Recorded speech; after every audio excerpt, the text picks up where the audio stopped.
Welcome back, everybody, to the Real Estate Talk Show, your source for all things real estate. And we're continuing our discussion about residential and commercial real estate. And I have here with me two experts. We've got Simeon Papailias and Jazz Takhar, and they're with Royal LePage Signature Realty, and they're both members of Real Pro Canada. And that's a real estate professional network that's nationally recognized, and it means that you guys are fantastic realtors. Thank you so much. So congratulations on that. All right, we're going to do this top 10 tips for real estate investors. And I think this is important because we can get both of your input and insight as to why this is important. So here we go.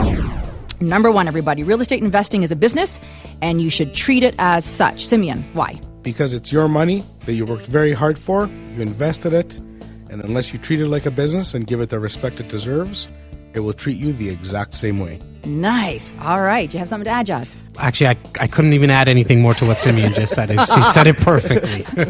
I saw you having a weepy moment there. You were gonna cry. Perfect. It was overwhelming. Oh, Simeon, I'm overwhelmed. All right, the next one. 2, check your credit report to determine your ability to finance investment property. Jazz. Very important. It's the first thing that a lender, one of the 5 major banks, or a private lender, or anyone who's going to be looking at giving you a second mortgage, that's what they're going to look at. They're going to see what is your credit score and how much can you go out and get in terms of financing. All right, very good. Number 3, find a good bank or mortgage broker in your area. Simeon, why is that so important? It's probably number 2 or number 3 on the list of most important, other than the price of acquisition, because your rate depends on it, how the deal is structured depends on it. So the debt that you carry and that you're servicing on a month-to-month basis determines your cash flow and your return on investment. All right, there you go. Number 4, determine the best areas to look for properties. Jazz, why is that important? Well, I mean, we meet a lot of people that say, I'm willing to invest anywhere in Canada or anywhere in the province. You would like to initially get your first investment to be close to where you live. And the reason that I say that is because you want to be able to touch it, go check up on your tenants, even if it's a commercial or residential.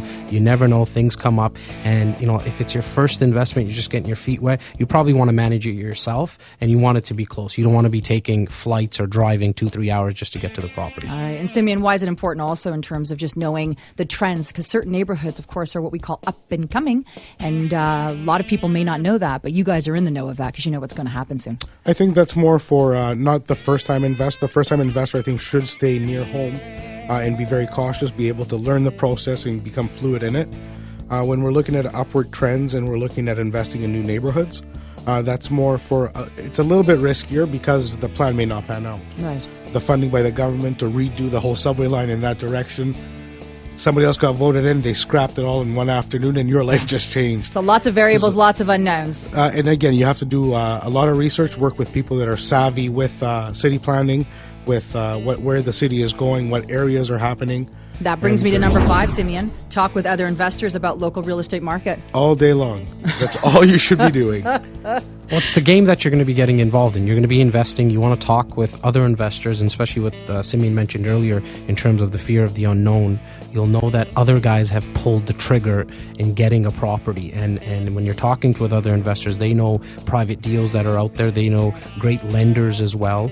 So you want to join a club. Try to find a club that deals with just investment properties. Very good. Number 6, consider multiple sources for buying properties. Simeon, talk on that. Multiple sources to buy properties. I think that's touching up on many different types of investments, and you should always look into what's right for you, whether it's different properties in different markets, different investment vehicles within the real estate realm. Check your options, do your due diligence, and build your team. All right. Number 7, spend time reading about real estate investing.